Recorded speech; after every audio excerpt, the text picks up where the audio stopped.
خداوند یسوع مسیح کے جلالی اور قدوس نام میں آپ کو سلام عرض کرتا ہوں۔ ایک بار پھر ہم خداوند کے حضور اس کے کلام کی شراکت کے لیے آئے ہیں۔ مجھے امید ہے کہ آپ بڑے دھیان کے ساتھ اس کو سنیں گے۔ میں چاہوں گا کہ آپ بڑے غور کے ساتھ سنیے، کیونکہ خدا کے کلام کی یہ بات جو ہے یہ بڑی قابل غور ہے، اور اس کے اوپر غور و خوض کرنا مسیحی ایمان کے اندر رہ کر بہت لازمی ہے، کیونکہ مسیح کی دوسری آمد یا حقیقت آخرت یا آمد ثانی کے بارے میں، کیونکہ یہ مستقبل کی باتیں ہیں، اس لیے بہت سی کنفیوژن پیدا کی جا سکتی ہیں، لوگ کرتے ہیں، دیگر ایمانوں کے لوگ کرتے ہیں، دیگر مذاہب کے لوگ کرتے ہیں، مگر ہمیں فوکس کرنا ہے بائبل مقدس کیا کہتی ہے۔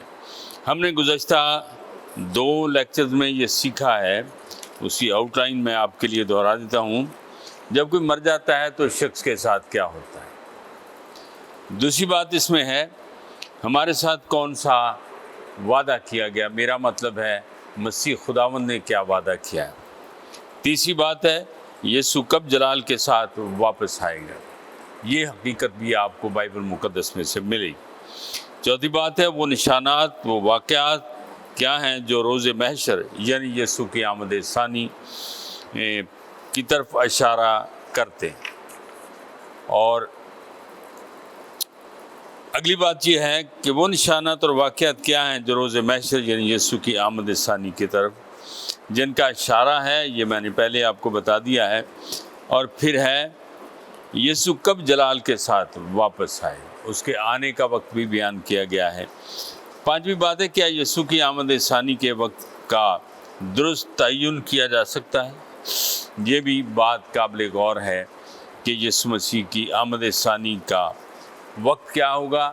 یہ خداوند یسوع مسیح نے بھی ہمیں بتا دیا ہے کہ اس وقت کو کوئی نہیں جانتا ہے۔ چھٹی بات ہے بائبل مقدس ہمیں یسوع کی آمد ثانی کے وقت کی صورتحال کے بارے میں کیا بتاتی ہے۔ اس کے لیے بائبل مقدس ہی آپ کو واضح اور صاف طریقے سے بیان کر سکتی ہے۔ ساتویں بات ہے یسوع کی آمد ثانی پر روز عدالت کے واقعات کیا ہوں گے۔ اور آج ہم 8ویں بات سے شروع کرتے ہیں۔ 8ویں بات یہ ہے کہ بائبل مقدس ہمیں آسمانی برکات کے متعلق کیا سکھاتی ہے۔ یسوع کی دوسری آمد کا مطلب اور مقصد جو ہے یہ ایماندار کے لیے یعنی مسیح پر ایمان رکھنے والے کے لیے بائبل مقدس میں کیا لکھا ہوا ہے، اس کے لیے ہم دیکھیں گے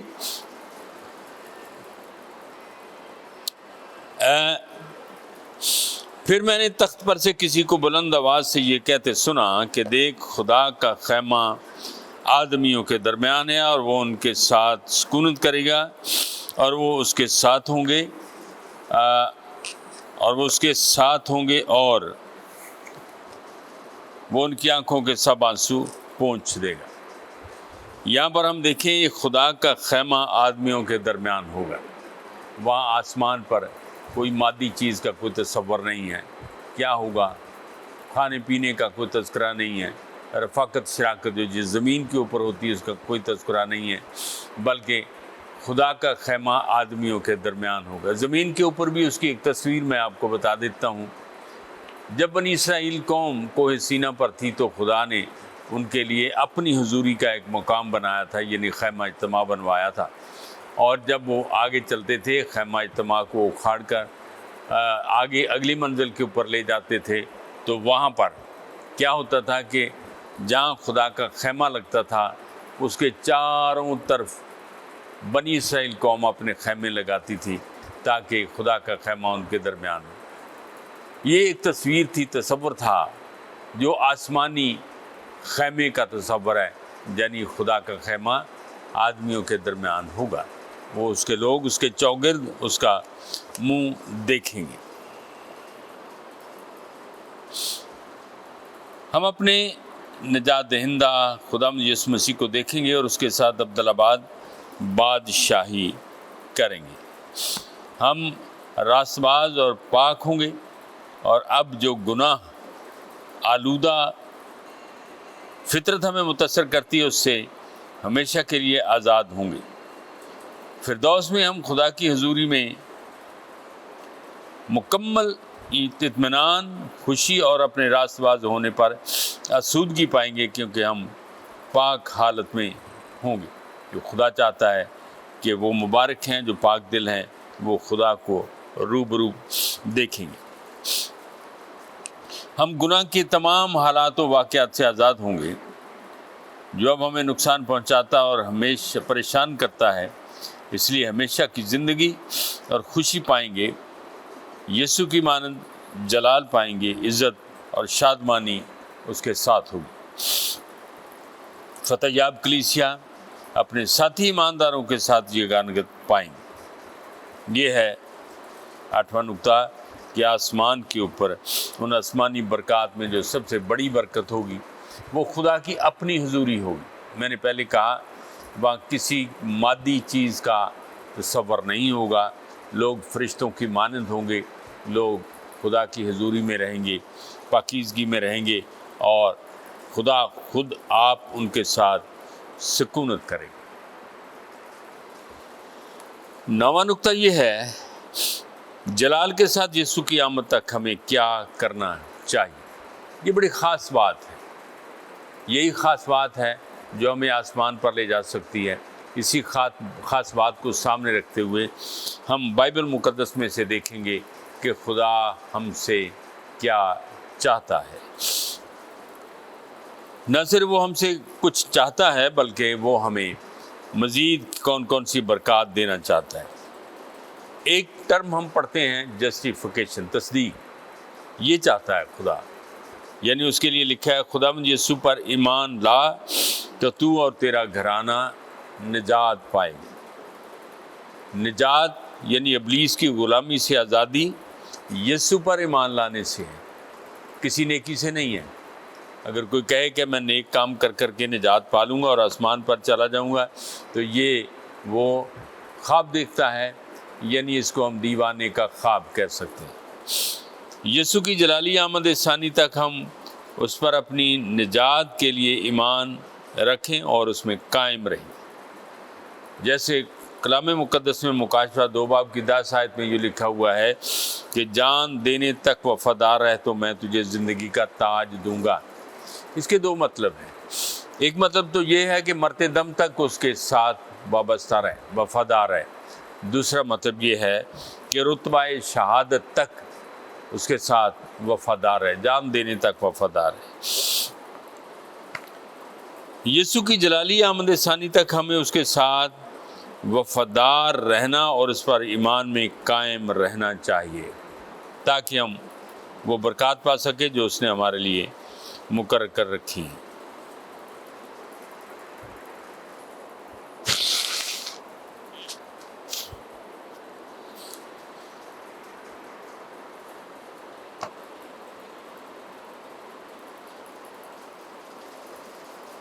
پس جاگتے رہو کیونکہ تم نہیں جانتے کہ تمہارا خداوند کس دن آئے گا۔ متی 24:42 آیت میں لکھا ہے۔ یسوع کی آمد ثانی تک ہمیں اس کے منتظر رہنا چاہیے۔ یہاں مرکز 16:15-16 آیت میں اس کو کلیئر کیا گیا ہے، تم تمام دنیا میں جا کر ساری خلق کے سامنے انجیل کی منادی کرو، جو ایمان لائے اور بپتسمہ لے وہ نجات پائے گا اور جو ایمان نہ لائے وہ مجرم ٹھہرایا جائے گا۔ تو یسوع کی جلالی آمد ثانی تک ہمیں انجیل کی بشارت دینی چاہیے تاکہ لوگ جو گناہ میں زندگی گزارتے ہیں وہ بھی مسیح کے پاس آئیں اور خدا کے فرزند ٹھہریں، مسیح میں نجات پائیں اور مسیح کی محبت میں لپٹ جائیں۔ حقیقت یہ ہے کہ یسوع کی پرجلال آمد کب تک ہم اس میں وابستہ رہیں، اس پر ایمان رکھیں اور اس سے وفادار رہیں ہمیشہ، یعنی اپنی زندگی میں موت تک۔ نمبر 2، خبردار رہو کہ اس کے منتظر رہیں۔ تیسری بات، انجیل کی بشارت جاری رکھیں تاکہ لوگ نجات پائیں۔ اس کی آمد ثانی کے اوپر کچھ باتیں جن کا ذکر میں کرنا چاہتا ہوں، ان میں ہے جسمانی موت کے بعد آپ کی روح کے ساتھ کیا ہو۔ دوسری بات، مکاشفہ 21 باب کی 3 آیت میں لکھا ہے خدا آپ ان کے ساتھ رہے گا اور ان کا خدا ہوگا۔ آسمان پر ہم خدا کے ساتھ وہی قریبی رفاقت پائیں گے جو باغ عدن میں خدا آدم اور ہوا کے ساتھ رکھتا تھا۔ انسانی نسل کے درمیان اس کی رفاقت تھی اور انسان کے گناہ میں گرنے کے سبب سے جو برباد ہو گئی، تباہ ہو گئی، ختم ہو گئی، اسی رفاقت کو پھر بحال کرنا چاہتا ہے۔ اور پھر مکاشفہ 22 باب کی 3 اور 4 آیت میں یہ لکھا ہے اور پھر لعنت نہ ہوگی، خدا اور برہ کا تخت اس میں ہوگا اور اس کے بندے اس کی عبادت کریں گے اور وہ اس کا منہ دیکھیں گے اور اس کا نام ان کے ماتھوں پر لکھا ہوا ہوگا۔ آگے لکھا ہے آسمان پر ہم خدا کو اس کے جلال میں دیکھیں گے، یعنی روبرو دیکھیں گے۔ تو اس کے لیے مطالبہ ہے، خدا یسوع مسیح مبارک بادیوں میں فرماتے ہیں مبارک ہیں وہ جو پاک دل ہیں کیونکہ وہ خدا کو دیکھیں گے۔ پھر مکاشفہ 22 باب 5 آیت میں لکھا ہے کہ وہ عبدالآباد اس کے ساتھ بادشاہی کریں گے۔ آسمان پر ہم خدا باپ اور خدا بیٹے اور روح القدس کے ساتھ بادشاہی میں مصروف عمل رہیں گے۔ آگے زبور 17:15 میں لکھا ہوا ہے پر میں تو صداقت میں تیرا دیدار حاصل کروں گا، میں جب جاگوں گا تو تیری بادشاہت سے سیر ہوں گا، اس کی بادشاہی میں امن ہوگا۔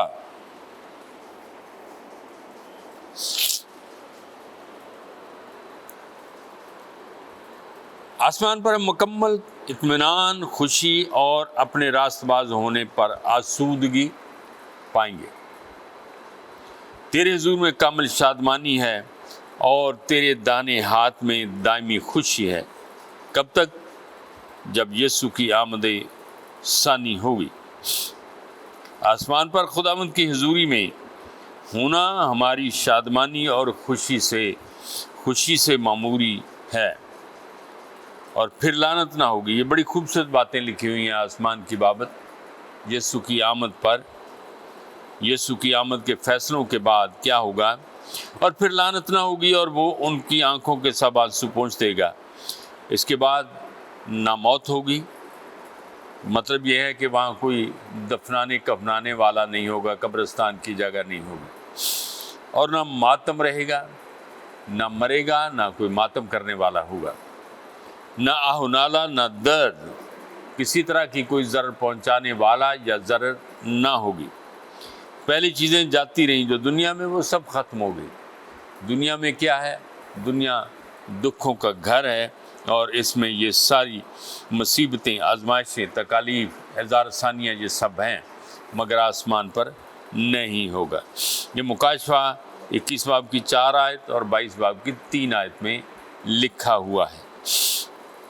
آسمان پر ہم گناہ کے سب حالات و واقعات سے آزاد ہوں گے اور دوبارہ ہم ان میں نہ پڑیں گے، اس لیے ہم ابدی زندگی اور خوشی منائیں گے۔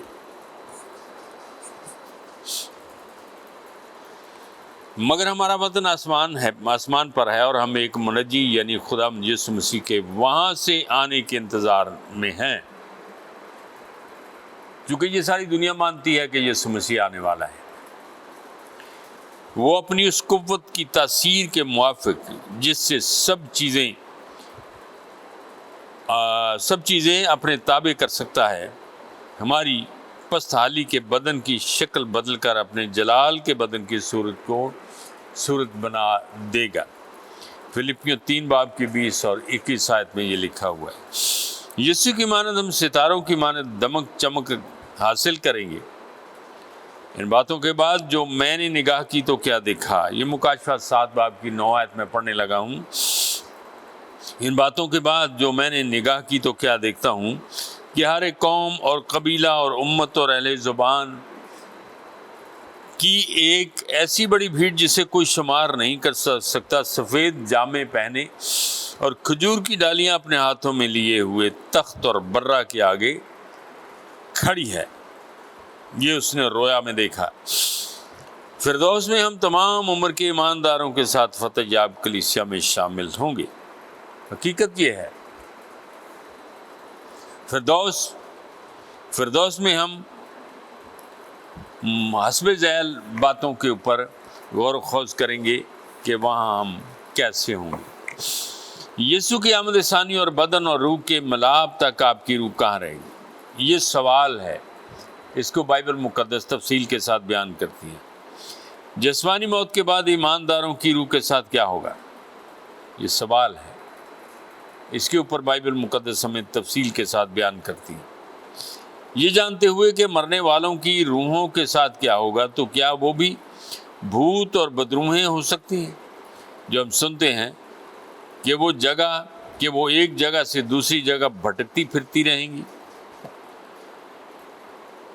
کیا یہ درست ہے؟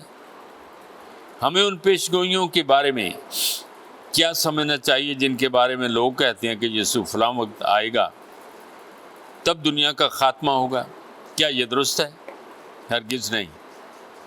کیا وہ تمام نشانات جو یسوع کی آمد ثانی کے بارے میں اشارہ کرتے ہیں پورے ہو چکے ہیں؟ نہیں، ابھی کچھ باقی ہے۔ اس سے پہلے کہ ہم معجزات کرنے والوں کو خدا کی طرف سے بھیجے گئے معلم کے طور پر قبول کریں، ہمیں کیا کرنا چاہیے؟ ہمیں پاک روح کی معموری میں کلام مقدس کی مدد حاصل کرنا چاہیے۔ 1000 سال تک یسوع ظاہری طور پر زمین پر حکومت کرے گا، یہ جھوٹی تعلیم ہے۔ کیوں؟ اس کے بارے میں کلام مقدس کو ضرور پڑھیے۔ یہ یوحنا 18 باب کی 36ویں آیت کا حوالہ یہاں دیا گیا ہے۔ جب ہم آسمان پر اٹھائے جائیں گے تو ہماری زندگی کا مقصد کیا ہو؟ حمد و تعریف کرنا۔ اب ہم یہ دیکھتے ہیں کہ خداوند یسوع مسیح کی آمد ثانی، آخرت اور عدالت اور روز قیامت، روز حشر، وہ اس وقت کیا ہوگا؟ یسوع کی آمد ہوگی، سب جو مادی ہے یہ سب فنا ہو جائے گا، اور خداوند یسوع مسیح عدالت کرے گا۔ اس عدالت میں ایسا نہیں ہے کہ وہ پھر کسی کو اپنی بادشاہی دے گا، ایسا نہیں ہے۔ وہ جہان کا خدا ہے جو انسان بن کے آیا۔ اس کے لیے ایک برہ کا لفظ استعمال ہوا ہے، برہ اپنے تخت پر بیٹھے گا۔ یہ اصطلاح ہے خداوند یسوع مسیح کے لیے کہ استعارہ ہے یا تشبیہ ہے۔ یاد رکھیں کہ یسوع کی آمد پر فیصلہ ہو جائے گا۔ آسمان پر لوگ فرشتوں کی مانند ہوں گے، وہاں بیاہ شادی نہیں ہوگا، وہاں وہ کچھ جو زمین کے اوپر ہم دیکھتے ہیں، کھانا پینا، جسمانی تعلقات، یہ نہیں ہوں گے۔ لوگ فرشتوں کی مانند ہوں گے، اور ہر ایک آنکھ خداوند کو دیکھے گی۔ مبارک ہیں وہ جو پاک دل ہیں، کیونکہ وہ خدا کو دیکھیں گے۔ وہاں پاکیزگی ہوگی، وہاں اس کا جلال ہوگا، وہاں نہ موت ہوگی، نہ ہونالا ہوگا، نہ دکھ ہوگا، وہاں سب پرسکون زندگی ہوگی۔ خدا ایسی ہی رفاقت ہمارے ساتھ قائم کرے گا جیسی گناہ کرنے سے پہلے آدم اور حوا کے ساتھ باغ عدن میں تھی، اسی رفاقت کو بحال کر دے۔ بھیڑیا اور برہ ایک ساتھ چریں گے، جانور بھی کسی کو تکلیف نہیں دیں گے۔ تو یاد رکھیں کہ یسوع کے ہاتھ میں یہ سب کچھ ہے۔ جو بھی یسوع کو قبول کرتا ہے، نہ صرف اس کے گناہ معاف ہوتے ہیں، بلکہ اس کو آسمان پر خدا کے تخت کے سامنے اس کا منہ دیکھنے کا موقع بھی میسر ہوگا، اور وہ خدا کا بیٹا بھی کہلائے گا۔ خدا آپ سب کو بڑی برکت دے، آمین۔